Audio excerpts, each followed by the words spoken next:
हकीकत से तो दुनिया बेखबर है, दुनिया की नुमाइश पर नजर है। नबी गोयम के अज दुनिया जुदा बाश, बहर कारे के बाशी बा खुदा बाश। सिस्ते दुनिया अज खुदा गाफिल बुदन, न कमाशोन रहो फर जिंदजान। दुनिया में हो दुनिया का तलबगार नहीं हो, दुनिया में हो दुनिया का तलबगार नहीं हो। बाजार से गुजर हो खरीददार नहीं हो, बाजार से गुजर हो खरीददार नहीं हो। जागा जी लगाने के दुनिया नहीं है, जागा जी लगाने के दुनिया नहीं है।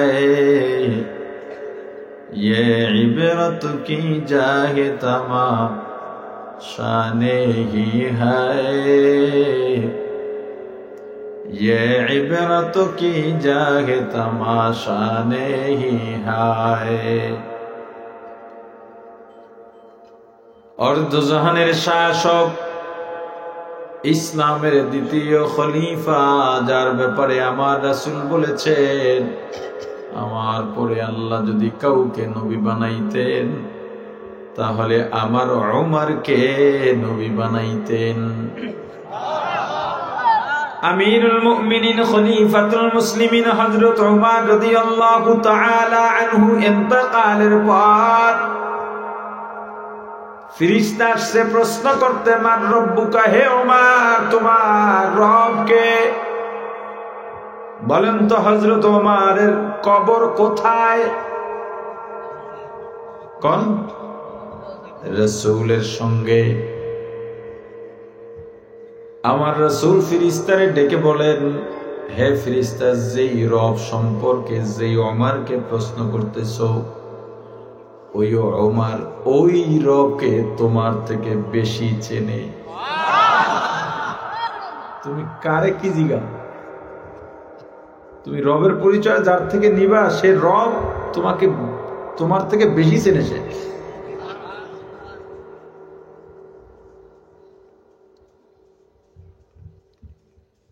আমিরুল মুমিনিন খলিফাতুল মুসলিমিন হযরত ওমর রাদিয়াল্লাহু তাআলা আনহু ইন্তেকালের পর একজন আল্লাহর ওলি সাহাবী স্বপ্নে দেখার পর এই ঘটনা বলেন। আবার 10 বছর পরে ওই একই ব্যক্তি আবার ওমরকে স্বপ্নে দেখেন, বলেন, হুজুর এখন আপনি কেমন আছেন? হযরত ওমর বলে, বলো, আমি দুনিয়া যখন শাসন করলাম কখনো বেইনসাফি করছি? বলে, না করেন নাই। কারো উপরে অত্যাচার করছি নাকি? বলে, না করেন নাই। আমি ইনসাফ প্রতিষ্ঠা করেছিলাম কিনা? বলে, করেছেন। মানুষের হক বুঝাইয়া দিতে পারছি কিনা? বলে, পেরেছেন। এই মাত্র এই সব কিছুর হিসাব দিয়ে শেষ করলাম। হিসাবটা মূলত কবর থেকেই শুরু হয়, কিন্তু মূল ফলাফল, চূড়ান্ত ফয়সালা, সুপ্রিম কোর্টের সিদ্ধান্ত হলো পরকাল, কিয়ামতের ময়দান। পরকালে আল্লাহ রাব্বুল আলামিন আপনার আমার জন্য দুইটা জায়গা নির্ধারণ করেছেন, একটা হলো জান্নাত আর একটা হলো জাহান্নাম। এই জান্নাত বা জাহান্নাম দুই জায়গার যে কোনো এক জায়গায় আপনাকে আমাকে যেতেই হবে, ইচ্ছা থাকুক চাই না থাকুক। দুনিয়ার কর্মের ফল ভোগ করার জন্য পরকাল। দুনিয়ায় যদি ভালো কাজ করেন পরকালের পুরস্কার জান্নাত, দুনিয়ায় যদি মন্দ কাজ করেন পরকালের পুরস্কার জাহান্নাম। এবার বলেন, আমরা যেই কাজ করতেছি কাজগুলো বেশিরভাগ ভালো না মন্দ? আসতে কোন যে শরম করে? এবার বলেন তাহলে জান্নাতের আশা কেমনে করবে? আল্লাহ এত ঠেকা, আপনার আমার মামু বাড়ির কেউ লাগে নাকি? আল্লাহ আল্লাহ নাই কেন বলেন? নেবেন তো আল্লাহ, যেই কাম করে এই কামের পর আল্লাহ নেবেন না। আল্লাহু সামাদ, আল্লাহ বেনিয়াজ, বেপরোয়া, মুখাপেক্ষী। আল্লাহ কারো কাছে ঠেকা নন। আল্লাহ বলেন, বান্দা দুনিয়ায় পাঠায়া যেখানে যা দরকার তার থেকে কোটি গুণে বেশি আমি আল্লাহ তোমাকে দিয়েছি। কতটা নিয়ামত দিয়েছি জানো? ওয়া ইন তাউদ্দু নি'মাতাল্লাহ, তোমরা যদি আমি আল্লাহর নিয়ামত গণনা করতে চাও, লা তুহসুহা, কখনো সম্ভব নয়। তোমার এক পেয়ালা পানি দরকার, আমি আল্লাহ সাগরকে সাগর পানি দিয়া দিলাম। তোমার একরকম ফল দরকার, আমি আল্লাহ হাজার রকম ফল দিয়া দিছি। বান্দা যাতে নেয়ামতের শুকরিয়া আদায় করতে পারো আর আমার বিধান মানতে পারো। ইচ্ছা করে জেনে শুনে গুনাহ করবা আর বলবা আল্লাহ মাফ করবে না, হবে না। যদি এটাই হতো, আল্লাহ বলতেন না লাকাদ যারানা লিজাহান্নামা কাসীরাম মিনাল জিন্নি ওয়াল ইনসি লাহুম কুলুব, আমি আল্লাহ অধিকাংশের জন্য জাহান্নাম বানাইছি। জাহান্নামে কম না বেশি? জোরে আর একটা প্রশ্নের উত্তর দেন, বলেন তো মুহাম্মদুর রাসূলুল্লাহ সাল্লাল্লাহু আলাইহি ওয়াসাল্লামের মুসলমান উম্মত যারা, এদের মাঝে কাতার হবে কয়টা? কিয়ামতে কাতার হবে কয়টা? আস্তে কোনকা? কয়টা? 72 বলে কয়টা? এই 73 কাতার সব মুসলমান। আমরা আমরা আমরা কারা? রাসূলের উম্মত মুসলমান। কয় কাতার হবে? কয় কাতার জান্নাতে? জোরে বলেন। কয় কাতার জাহান্নামে? এবার নিজেরটা নিজে হিসাব মিলান যে আল্লাহ যদি চায়, চাইবেন কিনা, কারে চাইবেন নিজে মিলান। এবার মিলান নিজেরটা নিজে। একটা সবক দিয়া যায়, যদি পারেন পালন করেন। নিজেকে নিজের জবাবদিহিতায় দাঁড় করান, নিজেকে নিজের কাঠগড়ায় দাঁড় করান। অন্যের সমালোচনা করেন কোন সময়? আয়নার সামনে দাঁড়ান, সকালে বের হওয়ার আগে আয়নার সামনে দাঁড়ান। আয়নার ভেতরে যাকে দেখা যায় তাকে প্রশ্ন করেন, আজকে কোন কাজে বের হচ্ছ? এই কাজগুলো কতটা হালাল? এই কাজ মানুষকে ঠকাবে কিনা? এই কাজে কয়টা মিথ্যা বলবি? একটাও বলবি না। নিজেকে নিজের কাছে জবাবদিহি করেন, নিজের কাঠগড়ায় নিজেকে দাঁড় করান। এরপর দুপুরে আসেন, খানা খাইতেছেন, খাওয়ার পরে আবার দাঁড়ান, আজকে যে খাইলি এই চাউল কই পাইলি? পৃথিবীর কোন বিজ্ঞানী চাউল বানাইতে পারে নাই। ধান উঠলে ওষুধ দিতে পারে, ধানটা কেন উঠবে বের করতে পারে নাই। একটা ধান ফলায় রাখছেন মাটিতে, কেন ধানটা ফুরে সবুজ পাতা বীজ উঠবে একবারও ভাবেন নাই। ভাবেন আল্লাহ মাফ করে দেবেন, এত সহজ? নিজেকে প্রশ্ন করেন, আয়নার সামনে দাঁড় করায় নিজেকে নিজের কাঠ করায় দাঁড় করান। রাতে শোয়ার আগে অবশ্যই নিজেকে নিজের কাঠ করায় দাঁড় করাইয়া প্রশ্ন করেন, আজকে যে দিনটা গেল কোন কোন কাজটা ভালো করলাম? রাসূলের সুন্নাত মতে কতগুলো কাজ করছো? কয় হুজুর কি পাপ করছি বুঝতে পারি না, তো বিপদ কা? হুজুরে জিগায়, আজকে ফজর পড়ছেন? কয় না, গত জুমা আমনের পিছে পড়ে গেলাম। পাপ খুঁজা পায় না, আছে না নাই? কি কয়? পাপ নাই। কি পাপ করলাম? নামাজ পড়ে নাই, কয় কি পাপ করলাম? দাড়ি নাই, কয় কি পাপ করলাম? মিথ্যা বলে, কয় কি পাপ করলাম? হারাম খায়, কয় কি পাপ করলাম? ব্যাংকে চাকরি করে, এই চাকরির টাকা হারাম। কইবেন হে সুদ নেয় না, বেতন নেয়, কোনো ফতুয়া কাজ হবে না, কোনো কৌশলে কাজ হবে না। সুদে কোনো কৌশল চলে না। যত কৌশল নেবেন সুদ সুদই, হারাম হারামি। এখন যদি কেউ চাকরি নিয়ে ফেলায় করবে কি? ঘৃণার সাথে করবে এবং মন প্রাণে খুব দ্রুত ওই চাকরি থেকে বের হয়ে অন্য চাকরি করবে, খুঁজতে থাকবে। আর যদি তার রিজিকের অন্য ব্যবস্থা থাকে তাহলে চাকরির সাথে সাথে ছেড়ে দেবে।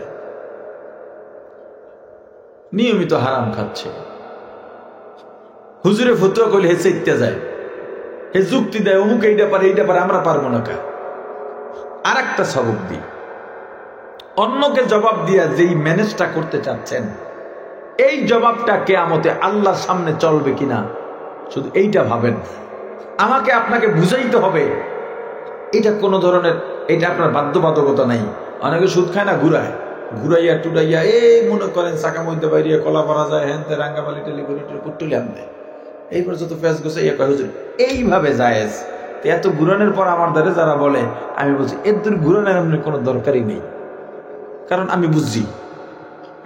কিন্তু আমার যদি আপনি বুঝান আপনি হালাল খান, এতে আপনার লাভ কি? বুঝেন নাই মনে হয়। আপনি হারাম খাইয়া আমাকে পেঁচাইয়া বুঝাইলেন হালাল, আমি বুঝছি হালাল, কিন্তু আমি যে বুঝতে নিলাম হালাল, এতে আপনার লাভ কি? আপনি এই বুঝ আল্লাহর কাছে দিলে চলবে কিনা আপনি সেটা ভাবেন। বুঝেন নাই? এই চিন্তাটা করেন, আল্লাহর কাছে এই জবাবটা আমি দিলে চলবে কিনা সেটা ভাবেন, অন্য কিছু ভাবার দরকার নেই। দুইটা সবক দিলাম, বয়ান তো আছেই। এক নম্বরে নিজেকে নিজের কাঠগড়ায় দাঁড় করা। আমি সারাদিন কি করবো, অন্যের সমালোচনা নিয়ে থাকেন মিয়া, শরম করে না? চা দোকানে বইলেই শুরু হয় কি হয়েছে কি। নিজেকে দাঁড় করান, আজকে কয়টা কাজ ভালো করেছেন। মুহাম্মদুর রাসূলুল্লাহ সাল্লাল্লাহু আলাইহি ওয়াসাল্লামের মুসলমান উম্মতে কাতার কয়টা? কয় কাতার জান্নাতে, কয় কাতার জাহান্নামে? যদি ৭৩ কাতারে এক কাতার জান্নাতে যায়, ৭২ কাতার জাহান্নামে যায়।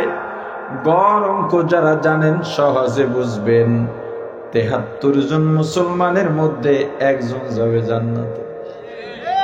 কয়জনের মধ্যে? জোরে।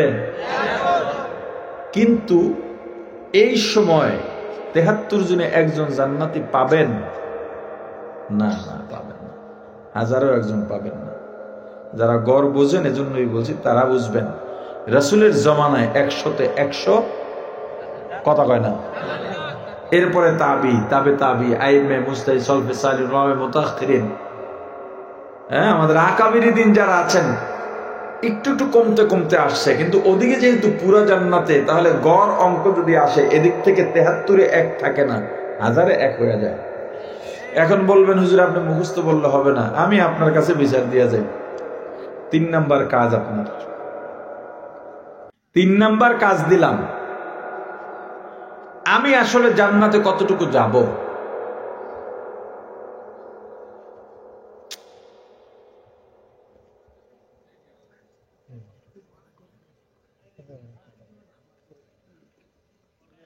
আচ্ছা, আমি আসলে জান্নাতে যাব কিনা এটা আমি সিলেক্ট করব আজকে। প্রথম কাজ দিছি কি? নিজেকে নিজের কাঠগড়ায় দাঁড় করাবেন, নিজেকে নিজে প্রশ্ন করবেন আজকে কি কাজ করছো, এই কাজটা ঠিক আছে কিনা। ২ নাম্বার কি দিছি বলছে, একটাই তো গেল। হ্যাঁ,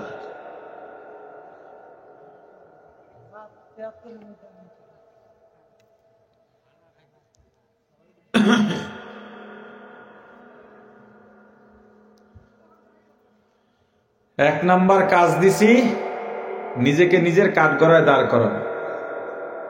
২ নাম্বার কাজ দিলাম কি, আমিও তো ভুলে গেছি না, এটা একটা আচ্ছা যাক, ভুলে গেছি গা, ধন্যবাদ আপনাকে। ২ নাম্বার, আপনাকে যে আমি জবাব দিই, এই জবাব আল্লাহর কাছে চলবে কিনা। আপনাকে অনেক অনেক ধন্যবাদ। এতগুলা মানুষ, এই যে বললাম ওয়াজ দিয়ে কোনো ফায়দা নাই, দেখছেন, ভুলে গেছেন আপনারা, এখনের কথাটা ভুলে গেছেন, এত গুরুত্বপূর্ণ একটা কথা ভুলে গেছেন। তাহলে আপনি কালকে গিয়ে কিভাবে অন্যের জবাব দেওয়াটাকে আল্লাহ চলবে কিনা বুঝবেন? আপনি তো ভুলে গেছেন না, বলেন 2 নাম্বার কি বলছি? আবার বলছে কোন? যেই জবাব বা যুক্তি মানুষকে দিচ্ছি, এই জবাব আল্লাহর কাছে চলবে কিনা? আল্লাহর কাছে গিয়ে চাপাবাজি চলবে না। اليوم نختم على أفواههم وتكلمنا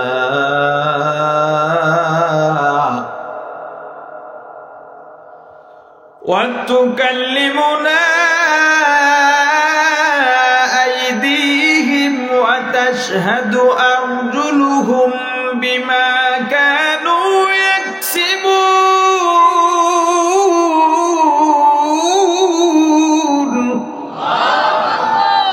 কিয়ামতের ময়দানে চাপাবাজি করতে যাইবা, আল্লাহ চাপা বন্ধ করে দেবেন, হাত কথা বলবে, পা সাক্ষ্য দেবে, অঙ্গ প্রত্যঙ্গ কথা বলতে থাকবে। তুমি জবাব দেবা, দুনিয়ার মতো চালাকি করতে যাইবা, ঘুরাইতে ফিরাইতে যাইবা, যখনই চালাকি করবা চালাকির মোড় আল্লাহ ওখানেই বন্ধ করে দেবেন। 3 নাম্বার সবক, আমি আসলে কোন অবস্থানে আছি এটা যাচাই করবেন। জান্নাতে না জাহান্নামে যাব অনুমান করতে পারবেন। ধরেন আপনার চাকা মুয়ায় কত মানুষ আছে, হুজুর বলে গেছেন 1000 মানুষের মধ্যে একজন জান্নাতে যাবে, না ধরে নিলাম 100-র মধ্যে একজন, 72-73 জনে একজন না, আরো 1000-এর মধ্যে একজন বাদ দিয়া 100-র মধ্যে 72-এর কাছাকাছি রাখলাম। 100-র মধ্যে যদি একজন হয়, 1000-এ কয়জন হয়? জোরে বলেন। চাকা মুয়া 1000 মানুষের মধ্যে যেই 10 জন জান্নাতে যাবে, ওই 10 জনে আমি পড়ি কিনা নিজে হিসাব করেন। এটা 3 নাম্বার সবক। কেমনে হিসাব করবেন? আমি জান্নাতে যাব কিনা দেখি, আমার নামাজের অবস্থা কেমন, আমার রোজা আমার আমলের অবস্থা কেমন, আমার জিকিরের অবস্থা কেমন, আমার তেলাওয়াতের অবস্থা কেমন, আমার জবানের অবস্থা কেমন, হালাল হারাম পাক না পাক জায়েজ না জায়েজের অবস্থা কেমন। হিসাব করে দেখলাম না না, আমার থেকে ভালো আমলদারি আছে। ইমাম সাহেবকে দেখছি তাহাজ্জুদও বাদ দেয় না, ইশরাক আওয়াবিনও বাদ দেয় না, ওনার আগে আমি যাইতে পারবো না, দেখি 2 নম্বরে পারি কিনা। হিসাব করে দেখলাম না, দক্ষিণ পাড়ার হাজী সাহেব আমার থেকে আমল ভালো, জিকিরও করে, তেলাওয়াতও সুন্দর। এভাবে মিলান। দুনিয়ায় তো নিজেকে যুক্তি দিয়া ভালো সাজান, কিন্তু নিজেকে কাছে ভাবেন নিজে কি করেন ভালোই জানেন। এরপরে মিলায় দেখেন 1000-এর মধ্যে আপনি কয় নম্বরে গিয়া টেকেন। যদি নিজের গুনার কথা মনেই করতে পারেন, আপনি 1000 মানুষের মধ্যে নিজেকে ভালো মনে করতে পারবেন না। তাহলে করণীয় কি? সাথে সাথে গুনার থেকে তওবা করে নেওয়া, দুনিয়ার সব থেকে নিজেকে ছোট মনে করা, গুনাহগার মনে করা, আর নিজের জীবনের গুনাহ দুনিয়া আর কেউ না জানলেও না দেখলেও কে দেখেন? আসলে আমি কে, আপনি কে, এই যে আমাকে দেখেন, এটা আমি না। আমি যে আপনাকে দেখি, এটা আপনি নন। তাহলে আপনি কে, আমি কে? মূলত দরজা বন্ধ করে একাকী অবস্থায় অন্ধকারে মানুষের আড়ালে যা করে বেড়াই, যা ভেবে বেড়াই, ওইটাই আমি, ওইটাই আপনি। মানুষের সামনে তো সবাই দরবেশ সেজে চলে, আড়ালে যা করি, একা থাকা অবস্থায় যা করি, আমি ওইটা। নীরবে নির্জনে একা একা যখন থাকবেন, তখন বেশি বেশি ইবাদত করবেন, নিজেকে সবচাইতে ছোট মনে করবেন, আল্লাহর দরবারে রোনাজারি করবেন। গুনার কথা কেউ জানে না, কেউ জানে না। আমার গুনাহ আমি জানি, গুনার জন্য অনুতপ্ত হইয়া আল্লাহর দরবারে যদি চোখের পানি ছেড়ে কান্নাকাটি করতেই পারেন, আল্লাহ ওই বান্দার জন্য দয়া রাখবেন। ওই যে বলছিলেন আল্লাহ যদি দয়া করে, এবার বোঝেন কারে দয়া করবে। এবার হিসাব মিলান, আপনি আমি যা করি দয়ার মধ্যে পড়ি কিনা। পরকালে আমাদের জন্য আল্লাহ দুইটা জায়গা নির্ধারণ করেছেন। কয়টা? একটা জান্নাত আর একটা ইচ্ছায় হোক অনিচ্ছায় হোক এই দুই জায়গার এক জায়গায় আপনাকে আমাকে যেতেই হবে। জান্নাত জাহান্নাম কেন? দুনিয়ায় আমরা যেই কাজগুলো করি এই কাজের ফলাফল ভোগ করার জায়গা হলো পরকাল অথবা জান্নাত জাহান্নাম। না হয় পরকাল কিংবা জান্নাত জাহান্নামের দরকার ছিল না। দুনিয়ায় মানুষ এমন কিছু অন্যায় করে যেগুলোর বিচার দুনিয়াতে চাইলেও সম্ভব না। আল্লাহ শ্রেষ্ঠ ইনসাফগার। একটা পিঁপড়া বেইনসাফের শিকার হবে এটা আল্লাহ চান না। আপনার কথা বুঝেন? কথিত আছে কিয়ামতের ময়দানে জিন এবং মানুষ উঠবে। আপনারা কি জানেন? হ্যাঁ বলেন সবাই। মূলত কিয়ামতের ময়দানে সব প্রাণী উঠবে, শুধু জিন আর মানুষ না।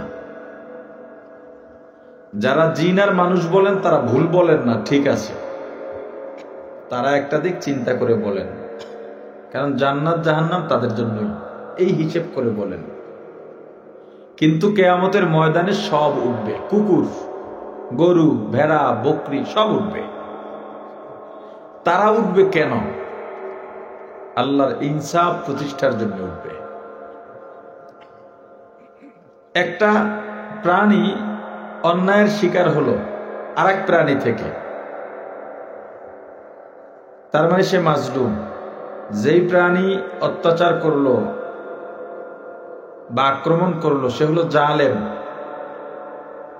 যেমন দুনিয়াতে সবল শক্তিশালী কুকুরের সামনে দুর্বল কুকুর যদি পড়ে যায়, দুর্বল কুকুরের কোনো দোষ লাগে না, বিনা দোষে 2 মাইল দৌড়াইয়া হইলেও শক্তিশালী কুকুরটা একটা কামড় দেয়। এই যে কামড়টা দিল দুর্বল কুকুর রে, এই কামড় দেওয়াটা ন্যায় হয়েছে না অন্যায় হয়েছে? এখন এই দুর্বল কুকুর কোনদিন আর ওই কুকুরটারে কামড় দিতে পারে না, তার মানে দুর্বল কুকুরটায় আর বিচার কি পাইল? ওর বিচার পাওয়া দরকার আছে। এই যে অত্যাচারিত হলো দুর্বল কুকুর, এইভাবেই থেকে যাবে, এটা আল্লাহ চান না। আল্লাহ চান ওর উপরে যে জুলুম হয়েছে, যে কষ্ট পাইছে, এটার বিচার হোক। কিয়ামতের ময়দানে এই দুইটা কুকুর উঠবে। দুর্বল কুকুরকে আল্লাহ জিজ্ঞেস করবেন তোমার অভিযোগ কি? বলবে আল্লাহ আমাকে 2টা কামড় দিছিল। কিভাবে দিছে? কয়েকটা সিনায় দিছে আর একটা পিছের দিকে দিছে। দাঁত ঢুকছে, একটা ঢুকছে আর একটা ঢুকে নাই। কটুক ব্যথা পাইছ? বুঝাইতে পারবো না, অনুমান করতে পারি। আল্লাহ বলবেন তুমি শক্তিশালী হয়ে যাও, আর দুনিয়ার শক্তিশালীদের বলবে তুমি দুর্বল হয়ে যাও। এরপর বলবেন এবার এরে লড়াও, ধাওয়া করো। দুনিয়াতে যতটুক তোমারে ধাওয়া করছে ওরে ওটুক ধাওয়া করে, যতটুক কামড় দিছে ওটুক কামড় দিবা। কামড় দিছে, এরপরে বলবেন যাও, এবার তোমরা মাটি হয়ে যাও। কিন্তু মানুষ দুনিয়াতে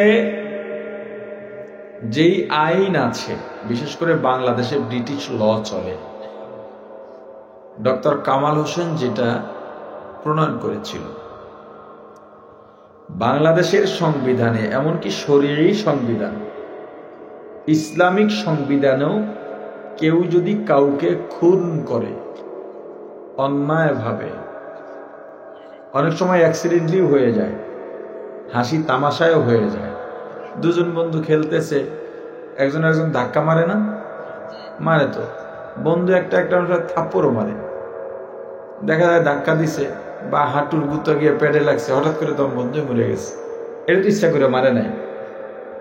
যদি ইচ্ছাকৃত ভাবে বিনা অপরাধে, যেটা সন্ত্রাসীরা করে থাকে, বিভিন্ন অসৎ রাজনীতিকরা করে থাকে, খুন করলে শরীয়তের আইন এবং বাংলাদেশের আইন খুনির ফাঁসি হবে, মানে তাকেও মেরে ফেলতে হবে, কাজী মারবে, বিচারক মারবে।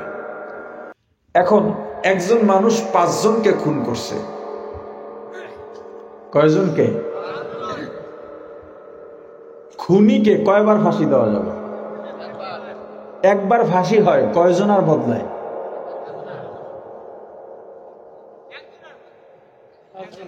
একজনরে ফাঁসি দেওয়া যায়, কয়জন আর বদলায়? কিন্তু খুন করছে কয়টা? আপনি 5 বার ফাঁসি দিতে পারবেন? একবার দিছেন ফাঁসি, বিচার কয়টার হয়েছে? বাকি 4টার বিচার। এমন কিছু অপরাধ আছে যেটার বিচার দুনিয়াতে সম্ভব না, চাইলেও সম্ভব না। এটা কিয়ামতের ময়দান হবে। এজন্য পরকাল মূলত কিয়ামত কবর দিয়েই শুরু হয়, হিসাব নিকাশ কবর দিয়েই শুরু হয়। আবার ন্যাকের ব্যাপার দেখেন, ন্যাকের একটা সীমা আছে, কিন্তু এমন আমল আছে যেই ন্যাক আমলের স্বভাব এই দুনিয়ায় ধরে না, জায়গা নাই। যেমন আপনারা এখন কয়েকজনে সুবহানাল্লাহ বললেন, বাকি অনেকে বলে নাই, তাদের মনে অনেক কষ্ট আছে, এই জন্য সুবহানাল্লাহ বলে নাই, জেলে যাইতে পারে, টাকা দেওয়া লাগতে পারে, তারা খুব ডিস্টার্ব আছে, এই জন্য বলে নাই। কিন্তু যারা বলছেন, শোনেন, আল্লাহ রাসূল বলছেন একবার সুবহানাল্লাহ বললে জান্নাতে একটা ফলের বাগান তৈরি হয়। কিন্তু যারা আগের বার বলেন নাই, সারা জীবনেও আর ওই সময়টা পাবেন না। সব জিনিসের কাজা আছে, ব্যবসায় লোকসান হলে সেটা রিকভার করা যায়, নামাজ কাজা হইলেও কাজা করা যায়। জমানা বয়কে হালে রহতা নেহি, গুজস্তা জমানা ফেরাতা নেহি। সময় যেটা চলে যায় এটা আসবে না। ফলের বাগান পাবেন। আচ্ছা বলেন তো, কয়টা গাছে একটা বাগান হয়? 5টা, 10টা, 100টা, কয়েক হাজার গাছ দিয়ে একটা বাগান হয়। অনেকগুলো ঘর দিয়ে একটা বাড়ি হয়, অনেকগুলো বাজার দিয়ে একটা শহর হয়, এমনি না? এই বাগানের একটা গাছ কত বড় হবে? আল্লাহ রাসূল বলছেন জান্নাতের একটা ফলের গাছের ডালপালা, শাখা প্রশাখা 500 মাইল জুড়ে দখল করে থাকে। 500 মাইল মানে কত কিলোমিটার? কয় না, কয় বহুত, কত বেমালা, কত? 750 নয়, 800-র কাছাকাছি। মূলত আমরা 1 মাইলে 1.5 কিলো ধরি, 1.5 কিলো না, কিলো কিন্তু একটু বেশি। এজন্যই 48 মাইলের কিলো ধরা অনেকে 72 কিলো তো মুসাফির ধরে, এটা কিন্তু হবে না, 80 কিলো ধরতে হবে। 75 তো মাস্ট, 80 ধরবেন নির্ভেজাল। 500 মাইলে প্রায় 800 কিলোমিটার হয়। তাহলে এই গাছটা কত বড় হতে পারে? জান্নাতের একটা গাছ যদি ঢাকার 0 পয়েন্টে লাগানো হয়, পুরো বাংলাদেশ কাভার। কারণ ঢাকার 0 পয়েন্ট থেকে বাংলাদেশের কোনো সীমান্ত 800 কিলো নাই। টেকনাফ 800 কিলো না, টেকনাফ হবে আপনার, চিটাং আছে 250 কিলো, ওখান থেকে কক্সবাজার আছে 150 কিলো, এরপরে টেকনাফ আছে 80 কিলো। এই তাতে কত হয়? 800 কিলো হবে না। ওদিকে সিলেট, ছাতক, সুনামগঞ্জ একেবারে ঢাকা থেকে 800 কিলো হবে না। ওদিকে শেরপুর, ঝিনাইগাতে একবার ওই মাথা, 800 কিলো হবে না। এদিক থেকে খুলনা, আমাদের কুয়াকাটা 800 কিলো হবে না। ওদিক থেকে কুড়িগ্রাম 800 কিলো হবে না, একবারে ভেড়ামারার মাথা 800 কিলো হবে না। তার মানে একটা গাছ বাংলাদেশের সমান, এরকম হাজার হাজার গাছের বাগান পাইবেন। সুবহানাল্লাহ। এই এইটা এইটা এই যে মজা দুনিয়ায় পাওয়া সম্ভব পরকাল। ওয়াজ তো আমরা করি, ঘন্টার পর ঘন্টাও করতে পারি, কাজ দিও না। যারা শুনি তারা কাজ নিয়েও যাই না। ওয়াজে আসে কেন? হুজুর তৃপ্তি মেনে নেয়, আরেকটু ওয়াজ করেন। বুঝবেন সে আসছে সুরের জন্য, তার ওয়াজ দিয়ে কোনোদিন ফায়দা হবে না। যে আমলের জন্য আসবে সে বলবে হুজুর বয়ান আর লাগবে না। এখন তো মাহফিল একটা রুসুম হয়েছে না, আমি মাহফিল কিন্তু ছেড়ে দিছি। অথচ বাংলাদেশে 5 জন আলোচক যদি থাকে, চাহিদা সম্পূর্ণ, আল্লাহর রহমতে আপনাদের দোয়ায় আপনাদের সন্তান একজন। শুধু তাই নাই, বাংলাদেশে আমার চেয়ে বেশি টাকা যদি কেউ পায় মাহফিলে, বড় মেয়ে আমার থেকে মাঝে মাঝে বেশি পেতে পারে। এ সব লোভ ছাড়ছে, শুধু দেখছি মাহফিলতে কোনো ফায়দা নাই। এর জন্য আজকে যদি আমি না আসতাম, আমার কাজ ফালাই আসছি না, শরীয়ত আমি না এলে আমার ধরতো না, কারণ আমার কাজ এখানে আসার থেকে গুরুত্বপূর্ণ ছিল। গতকাল ফরিদপুর মাহফিল ছিল, যাইতে পারি নাই। আমার জরুরত থাকলে আমি মাহফিলে যাই না। আমার জায়গায় আরেকজন দিনই কথা বলে দেবেন, কিন্তু আপনারা মানতেন না, আপনারা কমিটিতে গেলেইতেন। এই কমিটিও আমার গেলেই। কালকের মাহফিলে যাই নাই, কি মনে করেন ফেসবুক ভরে গেছে। এখন তারাই আমার দাওয়াত দিচ্ছে, এখন তারাই বলতেছে এই হুজুরে কেউ দাওয়াত দেবে না। আরে আমি তো বেটা মাহফিলই করি না, দাওয়াত না দিলেই তো আমি খুশি। এই যারা গেছে, ওই যে মাহবুব চাচা ছিল, হারুন ছিল, এরা আমার পরিচিত, এক জায়গায় একসাথে চলি, নাইলে মাহফিলও পাইতো না। আজকেও গেছে আমতলির থেকে, এই পাশের থেকে, আমি দিই নাই মাহফিল, শুধুমাত্র কারণ এই মাহফিল দিয়ে ফায়দা নেই, রুসুম হয়ে গেছে। আমি আসবো না, আপনারা গালাগালি করবেন, তৃপ্তি মিটাইতে আসেন। এখন তো আর আগের মতো গান বাজনা হয় না, যাত্রা হয় না, তো এখন আর সুর পাইবেন কই? ওয়াজে সুর হয়, সুর মিটাইতে আসেন। আর একটা দাওয়াত দিয়া যাই, 28, 29, 30, মানে আজকে 26, কালকে একদিন আছে মাঝে। কালকের পরেই আমার মাদ্রাসার মাহফিল, এবং দেশি বিদেশি বহু মেহমান আসতেছে। গতকালও রাত প্রায় 1টা পর্যন্ত কাজ করছি, এখনো ডাইরেক্ট শুধু জুব্বাটা পাল্টায় আসছে।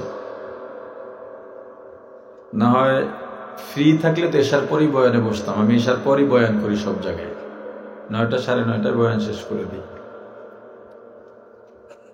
তারপরও কাজবাজ ফালাইয়া এই অবস্থায় চলে আসছি।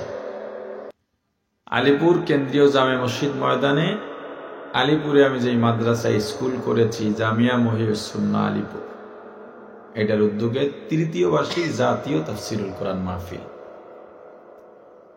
28 তারিখ প্রথম দিন শনিবার, বাদ জোহর উদ্বোধনী বয়ান আমি করব ইনশাআল্লাহ। এরপরে ধারাবাহিক বয়ান চলবে, প্রতিদিন বাদ জোহর বয়ান শুরু হবে, রাত 10টায় বয়ান শেষ। আপনারা গেলে আপনাদের থাকা খাওয়ার ব্যবস্থা আছে, তবে থাকার নিয়ত থাকলে বিছানাটা নিয়ে যাবেন, এত বিছানা তো দিতে পারবো না। থাকার জায়গাও দেব, খাওয়াবো ইনশাআল্লাহ। মেহমানদারি আমি তো খাওয়াইতে পারবো না, আপনারা নিজেটা নিজে খাইয়ে নেবেন, ফয়সালা করবেন আল্লাহ, শুধু বিছানাটা নিয়ে যাবেন। প্রথম দিন ইন্ডিয়ার এক দারুণ আলোচক আছেন, উজানের বিষয় আছেন। এরপরে আবু ইউসুফ মাহমুদি আছেন, মুরব্বী আলোচক, গতবার আসছিলেন, এলাকার সব পাগল হয়ে রয়েছে ওনার জন্য। দ্বিতীয়, এর বড় বড় ওলামায়ে কেরাম সবই দাওয়াত দিছে, বাছাই করা, আলহামদুলিল্লাহ। এবং শেষ দিন আমাদের এই সরকারের ধর্ম উপদেষ্টা আল্লামা ডক্টর আফামা খালিদ হুসাইন আছেন, আপনারা আসবেন ইনশাআল্লাহ। দাওয়াত দিয়ে গেলাম, আরো লোকজন নিয়ে যাবেন। আমার পরে কোনো আলোচক না থাকলে এখনই দোয়া হবে, আমার উপর কেউ রাগ করেন না, এখনো গিয়ে আবার কাজ করতে হবে। আপনারা যাবেন, সবাই দাওয়াত, এটা মেহমানদারি দরকার আছে না, জায়গাটা তো গুছাতে হবে, তাই না? কেরাউন্না পিসাব, তালতলির পিসাব, তারাও আছেন, তারাও থাকবেন ইনশাআল্লাহ।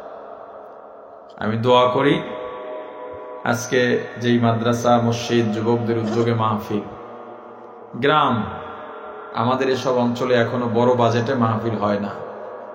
বড় বাজেট বলতে বক্তারে বেশি টাকা দেবেন ওইটা বলি নাই। যেমন আপনি মনে করেন আমাদের মাহফিল, আমি তো কালেকশন করি না, 10 লাখ টাকা বাজেট, আরো 1 লাখ টাকা বেশি যাবে আজকে হিসাব করলাম। আমাদের অঞ্চলে তো 2 লাখ টাকা বাজেট করে কেউ মাহফিল করে না। কারণ আমাদের এই অঞ্চল উপকূলীয় অঞ্চল এখনো অনেক অবহেলিত, রাষ্ট্রীয় সুবিধা থেকে বঞ্চিত। এখানের এমপি মন্ত্রী চেয়ারম্যান যারা হয়, আমাদের জন্য তারা কি কোনো কিছু আনতে পারেন না উন্নয়নের জন্য, নাকি আনেন দেন না তাও আমরা জানি না, তবে আমরা পাই কম। এই যে রাস্তা দিয়ে এলাম, এই যুগে এসেও রাস্তাটা এমন থাকা উচিত ছিল না, তাই না? আমরা অবহেলিত এলাকার মানুষ, বন্যা হলে আমরা ডুবে যাই। এর মধ্যেও ছোট ছোট আয়োজন হয়, দূরের আলেমদের আনা সম্ভব হয় না, খরচাপাতির একটা ব্যাপার আছে। সব মিলাইয়া আমরা আয়োজনে পিছাইয়া থাকলেও আলহামদুলিল্লাহ দিনদারিতে আমরা অনেক এলাকার থেকে আগায়া। আর সবচেয়ে বড় ব্যাপার, আমাদের এই অঞ্চলে চরমোনাই, শর্ষিনা, চলাবাঙ্গা, কেওড়াবুন্যা আরো যারা আছে মোটামুটি একটু মিলেমিশেই থাকে। তবলিগওয়ালারা একটু মিলেমিশে থাকে। শুধু তবলিগ একটা ফেস লাগাইছে এখন, খুনিরা। কারা? হাটাজারির ফতুয়া, রাহমানিয়ার ফতুয়া, সাতপন্থীরা গোমরা, দেওবন্দের ফতুয়া, সমস্ত ওলামায়ে কেরাম একদিকে, তাদের আলোচনায় মানুষ পথভ্রষ্ট হবে। কারণ সাদ সাহেব রাসূলের ভুল ধরছেন, সাদ সাহেব হযরত মুসা আলাইহিস সালামের ভুল ধরছেন, সাহাবীদের ভুল ধরছেন। সাদ সাহেবের বক্তব্য, এই যে আমার পকেটে একটা মোবাইল আছে, এমন ক্যামেরাওয়ালা মোবাইল, টাচ মোবাইল আপনার আছে না, এটা পকেটে রাইখা নামাজ পড়লে নামাজ হবে না। হুদা আব্দুল্লাহ মুফতি আর কি। এরপরে মসজিদ মাদ্রাসায় দান সদকা যাকাত দেওয়া যাবে না, ইমামতি করে টাকা নেওয়া মানে বেশ্যাবৃত্তি করে টাকা নেওয়ার মতো। এটা নিয়ে তাকে বারবার রুজু করতে বলা হয়েছে, তিনি রুজু করেন নাই। শেষ পর্যন্ত আমাদের ভাইদেরকে নামাজরত অবস্থায় মেরে ফেলছে, আপনারা জানেন না? এই একটা ব্যাপার ছাড়া আমাদের এখানে দলমত নির্বিশেষে সবাই কিন্তু মোটামুটি দিনদার যারা মিলেমিশে চলে, আলহামদুলিল্লাহ। আমরা এভাবেই মিলেমিশে চলতে চাই। এই দিনদারি আমাদের অঞ্চলে অন্যান্য অঞ্চলের থেকে অনেক ভালো আছি আমরা। এইটা যেন অবনতি না হয়, আরো ডেভেলপ করতে চাই আমরা, ইনশাআল্লাহ। আল্লাহ কবুল করেন। আমার পরে কেউ আলোচক আছে? দরুদ শরীফ পড়ি, দোয়া হবে ইনশাআল্লাহ।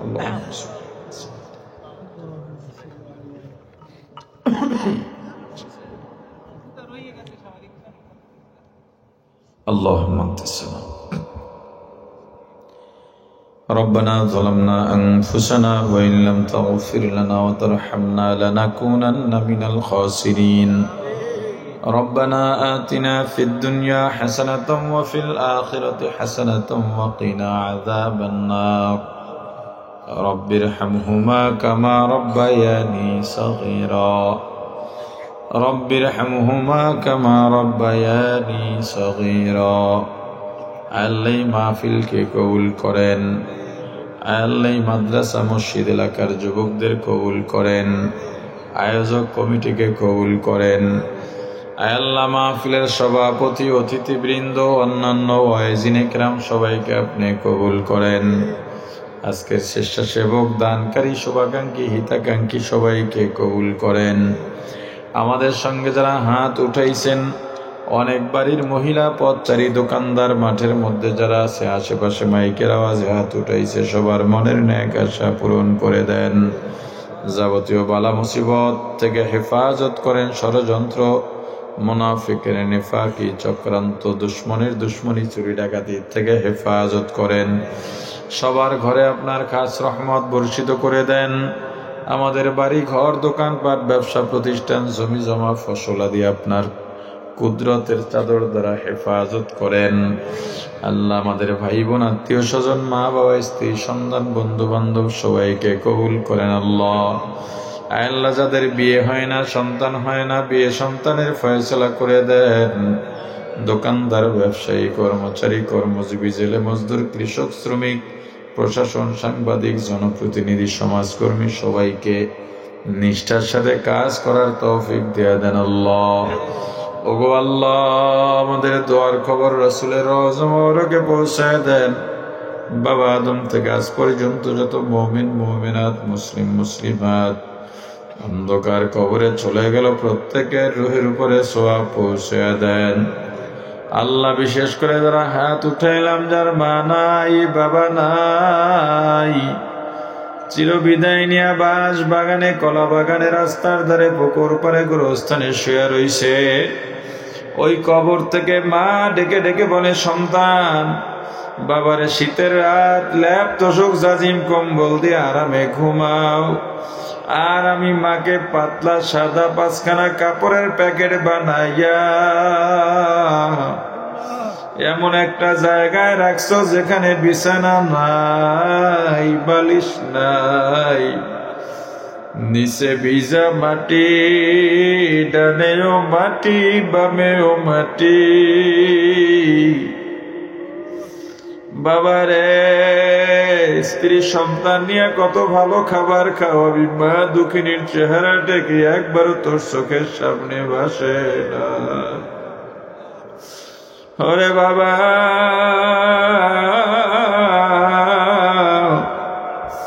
গভীর রাত্রে বাড়িতে ফিরতে আমি মা না খাইয়া তোরে খাওয়াইছি। যতক্ষণে বাড়ি না ফিরতে আমি মা খাইতাম না, তোর পথ তাকায়া বসে থাকতাম। বাবারে ছোট্ট শিশু, কান্না ছাড়া কোনো ভাষা নাই, প্রসাব করে শীতের রাতে বিছানা নষ্ট করে দিতি। তোর চিৎকারে তোর ভাই বোন, তোর দাদা দাদি, নানা নানি সবাই বিরক্ত, এমনকি তোর বাবাও বিরক্ত। কিন্তু আমি মা বিরক্ত হই নাই, বরং আমার বুকে তোরে শুকনায় শোয়াইয়া 2 গালে চুমু খাইতাম। ওরে বাবা, তুই অসুস্থ হয়ে গেলে আমি মা ঘুমাইতাম না।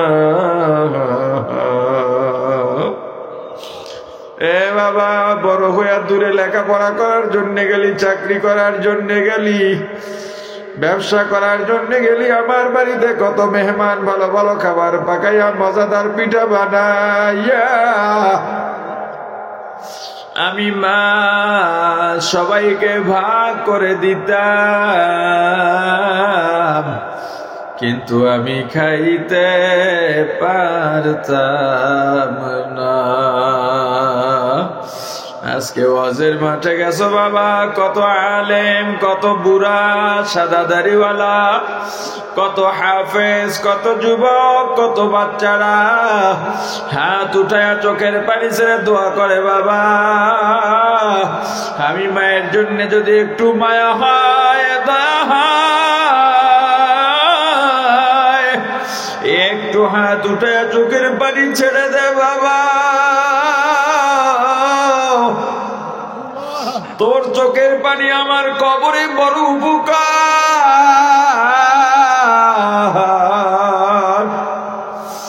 ওই বাবা ডেকে ডেকে বলে, সন্তান, চৈত্র মাসের রৌদ্র, ভাদ্র মাসের রৌদ্র, মাথা ঘাম পায়ে ফেলাইয়া, গায়ের রক্ত পানি বানাইয়া, না খাইয়া না ঘুমাইয়া তোর জন্য কামাই করছি। ওরে বাবা, বৃষ্টির দিনে চাল দিয়া পানি পড়তো, ঘর ভালো ছিল না। ওরে বাবা, ভালো মাছ বছর একবার খাইতে পারি নাই, গোস্ত কিনতে পারি নাই। মানুষের বাড়ি কাজ করে নদীতে মাছ ধরতাম, মানুষের বাড়ি কাজ করতাম, ধান দাইতাম, মাটি কাটতাম, ইটের ভাটায় কাজ করতাম। একদিন বেতন লইয়া রওনা দিয়া দেখি মিষ্টির দোকানে ভিড়, আমারও মিষ্টি খাইতে মনে চায়, কত বছর মিষ্টি খাই না। দোকানে ঢুকছি, 2টা মিষ্টি নেব, একটা তোর মা আর একটা আমি খাবো। কিন্তু এমন সময় তোর মা ফোন দিয়া বলে, সন্তান খবর পাঠাইছে, চিঠি পাঠাইছে, কিতাব কেনা লাগবে। বাবা বিশ্বাস কর, মিষ্টি আর খাই নাই, টাকাগুলো তোর কিতাবের জন্য পাঠাইয়া দিছি। এ বাবা, ঈদের দিন তোর জন্য নতুন জুতা, নতুন কাপড়, কিন্তু আমি পুরান শার্টটা ধুইয়া ইস্ত্রি কইরা ঈদের মাঠে গেছি, ছেঁড়া জুতা সেলাই কইরা গেছি রে বাবা।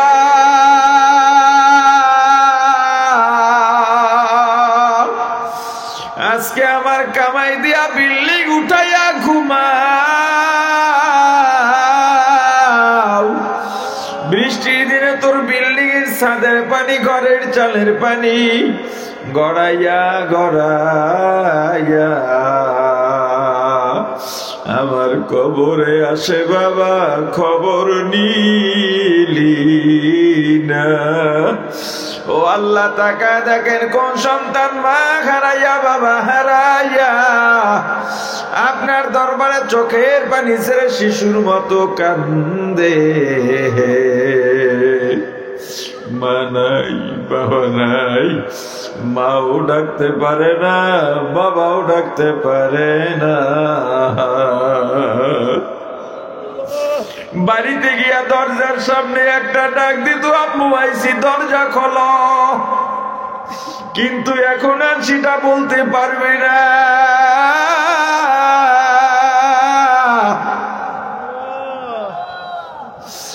ও আল্লাহ, মা হারানো বাবা হারানো সন্তানগুলোর প্রতি একটু মায়া করেন, দয়া করেন আল্লাহ। একজন কেউ খালি ফিরাইয়া দিয়েন না, সবার কবরগুলো জান্নাতের বাগান বানাইয়া দেন। ও আল্লাহ, আমাদের আত্মীয় স্বজন, দাদা দাদি, নানা নানি, শ্বশুর শাশুড়ি, ভাই বন্ধু, পাড়া প্রতিবেশী, মুতাল্লিকিন, মুহিব্বিন, উস্তাদ, শাগিরদ, পীর, মুরিদ, স্বামী স্ত্রী অন্ধকার কবরে চলে গেল, প্রত্যেকের রুহের উপরে সওয়াব পৌঁছে দেন। আল্লাহ, আমরা যারা বেঁচে আছি নেক হায়াত দারাজ করেন। এই এলাকায় যত মুসলিম কবর আছে কবরগুলো জান্নাতের বাগান বানায় দেন। আমরা যারা বেঁচে আছি নেক হায়াত দারাজ করেন, সুস্থ রাখেন। আমার আম্মার জন্য দোয়া চাই, বড় অসুস্থ, আমার বাবাও দুর্বল হয়ে গেছে।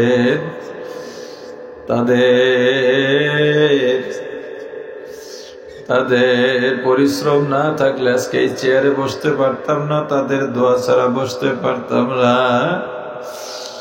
ও আল্লাহ, আমার আব্বা আম্মাকে সুস্থ করে দেন, আরো যারা অসুস্থ আপনি সুস্থ করে দেন। যারা যেভাবে দোয়া চাইছে, কত মানুষের মনের কত নেক আশা সব আপনি পূরণ করে দেন। আল্লাহ, রাসেল নামে এক ভাই দুনিয়া থেকে বিদায় নিয়ে গেছে, আল্লাহ তার কবরটা জান্নাতের বাগান বানায় দেন। আল্লাহ, স্পিড বোর্ডে অ্যাক্সিডেন্ট করছে, আল্লাহ আপনি সুস্থ বানায় দেন। আল্লাহ, আয় আল্লাহ, আমাদের মাঝে আরো যার মনে যত নেক আশা আছে নেক আশাগুলো পূরণ করে দেন। এই মাহফিলের সঙ্গে যে সমস্ত ভাইয়েরা টাকা দিয়া, পয়সা দিয়া, শ্রম দিয়া, খাবার দিয়া, ব্যানার, পোস্টার, স্টেজ, আপ্যায়ন, স্বেচ্ছাসেবক, স্বেচ্ছাশ্রম, মহিলারা, পুরুষরা অনেকেই এই মাহফিলে অবদান রেখেছেন, সবাইকে আপনি কবুল করেন। আল্লাহ, এই মাদ্রাসার ছাত্র শিক্ষক সবাইকে কবুল করেন। মসজিদের ইমাম, মুয়াজ্জিন, খাদেম, কমিটি, মুসল্লি, এলাকাবাসী, ছোট বড়, নারী পুরুষ সবাইকে কবুল করেন। আল্লাহ, যুবকদেরকে কবুল করেন। আল্লাহ, আমাদেরকে খাঁটি মুসলমান না বানাইয়া অন্ধকার কবরে ডাক দিয়েন না। সুবহান রাব্বিকা রাব্বিল ইজ্জাতি আম্মা ইয়াসিফুন ওয়া সালামুন আলাল মুরসালিন ওয়ালহামদুলিল্লাহি রাব্বিল আলামিন। আসসালামু আলাইকুম ওয়া রাহমাতুল্লাহ।